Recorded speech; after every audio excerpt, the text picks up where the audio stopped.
Hello, friends. My name is Adam, and I'm on a quest to be the most prolific reviewer of all time.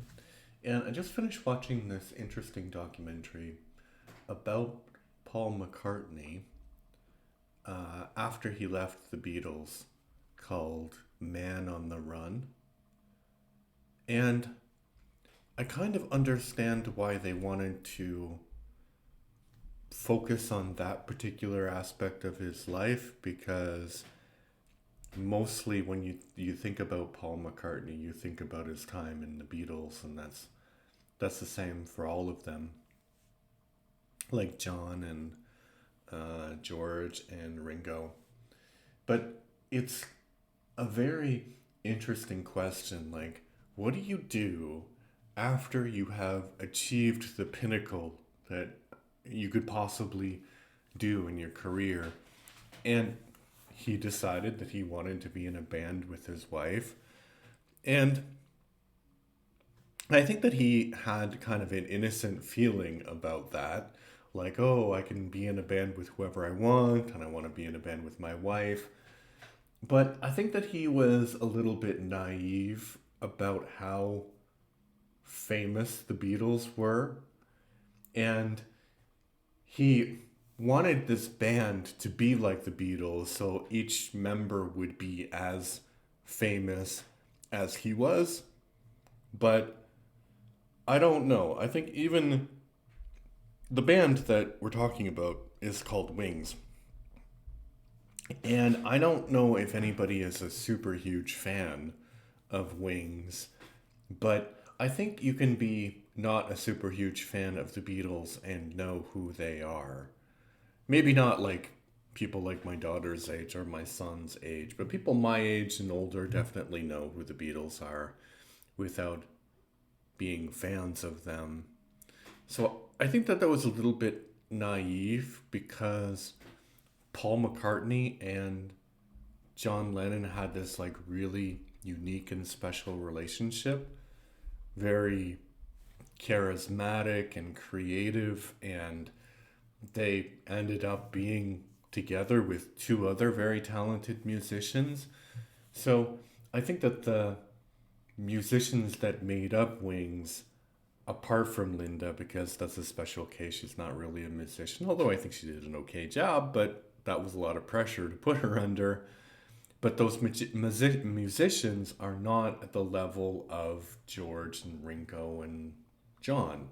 They're just not, because that is one of the best bands of all time. So it's like you get constantly criticized for doing something different.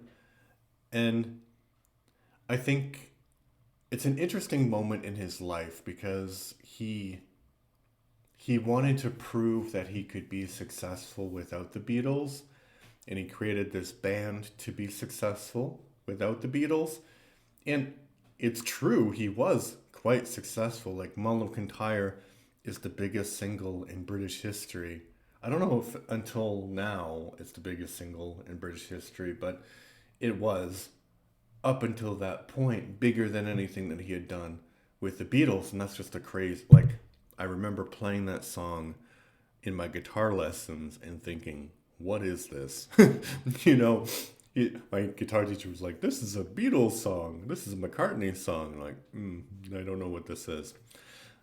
But yeah, I think he, and so it's bookended by the documentary focuses on him leaving the Beatles, but as he said, John decided to leave first, but it was more public that he was the one who left.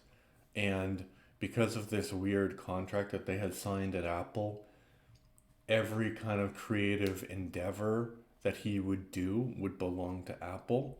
And he really thought that Alan Klein was, who was the manager of the Beatles at the time, and that was John Lennon's idea. He thought that Alan Klein was scummy and a scammer, which he turned out to be correct about. But he basically went to court to become independent of the Beatles. And the other Beatles were like, what are you doing? What are you doing? Why? Why? We have this great thing. But later, John would admit that his pick was actually a scam artist and was stealing from them. So Paul ended up being correct and they kind of mended ways. But anyway, so Paul creates this band and then he puts them on tour and you know they are very successful, like Band on the Run, Live and Let Die. They did have hits, maybe not as big, apart from All Over Kintyre, maybe not as big as the Beatles, but they had huge hits for sure. But the thing, and then the documentary ends with two things. One, the death of John Lennon from assassination, and his arrest in Japan for having pot. And he says an interesting thing like, oh, sometimes you just realize that you're an idiot, and I was being an idiot. And he's kind of right, right? Because he, earlier, they hadn't been able to go to Japan because he had been charged in English court with possession of marijuana. So he couldn't even enter the country because of that. And then he decided to bring marijuana to Japan. Like, maybe he forgot that it was there, but like, I've never understood people who just take drugs from one country to another country. That's very odd. But anyway, so he gets arrested and he spends 7 days in a Japanese prison and he thinks to himself, you know, what do I want to do with my life? I don't want to do this touring anymore because it's crazy. I want to sit in my farm and smoke marijuana if I want to. I mean, he didn't say that, but I think it was heavily implied. So he gets out of prison and then he decides, maybe not officially, but he's basically like, Wings is not going to tour anymore. I don't want to tour anymore, which is fair enough because the Beatles had stopped touring because it was just not worth it anymore. They couldn't recreate the sound due to technical limitations, and plus the Beatles tours were getting wilder and wilder. So if you have somebody like Paul McCartney who had been touring since he was 18, and I think this would be he was in his 30s, late 30s when Wings broke up. So basically, most of his life he spent touring, so I can kind of understand why he wouldn't want to do it anymore. And then later, he was touring again. Um, but of course, the other bookend, the the death of John Lennon, I think it shocked him and it shocked the other Beatles. And the thing that I was surprised by, because everybody knows that John Lennon was assassinated, but I don't think most people know that George Harrison also almost got assassinated. He was like attacked in his home and he nearly died as well.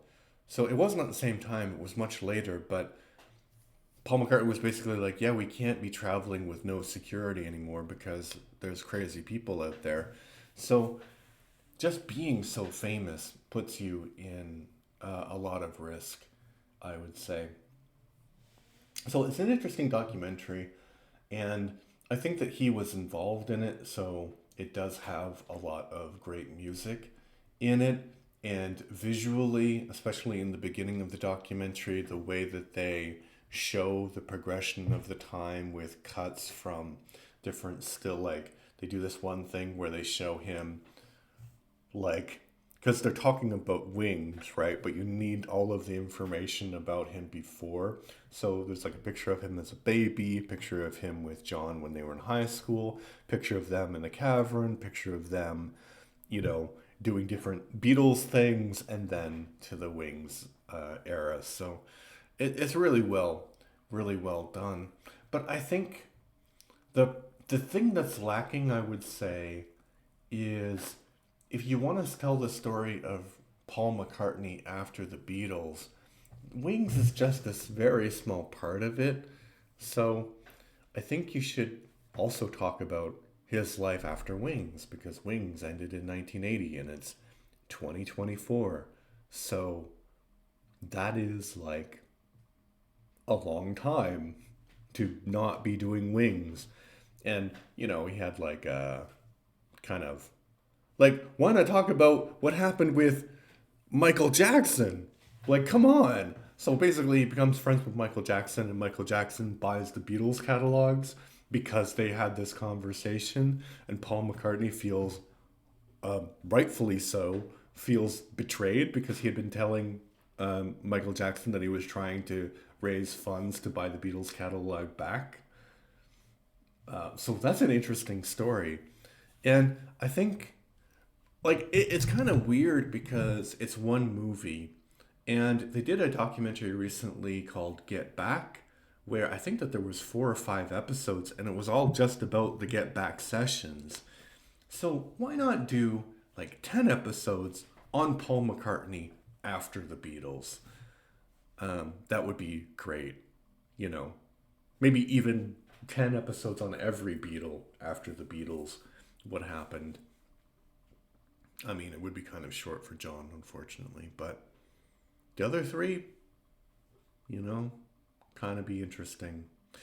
All right, so I liked it, but then again, I'm kind of a fan of the Beatles. I like their music, I like their individual personalities, and I like that they're complicated. I know, like, there's been a backlash against John Lennon because of his he admitting the fact that he abused women in his life, but he admitted it, right? And he said that he was trying to change. So, not that that excuses anything, but I think you can't permanently cancel a person who's trying to be better, you know. All right, but what do you think? What do you think about John Lennon, Paul McCartney, Ringo Starr, George Harrison, the Beatles, Wings, whatever? Put your thoughts in the comment section. If you like what I do, please subscribe to the YouTube channel. Follow me on Spotify. I'm trying to get to 800 subscribers by the end of March, and I think we're at 740. So it's possible. All right, thank you everybody. Bye-bye.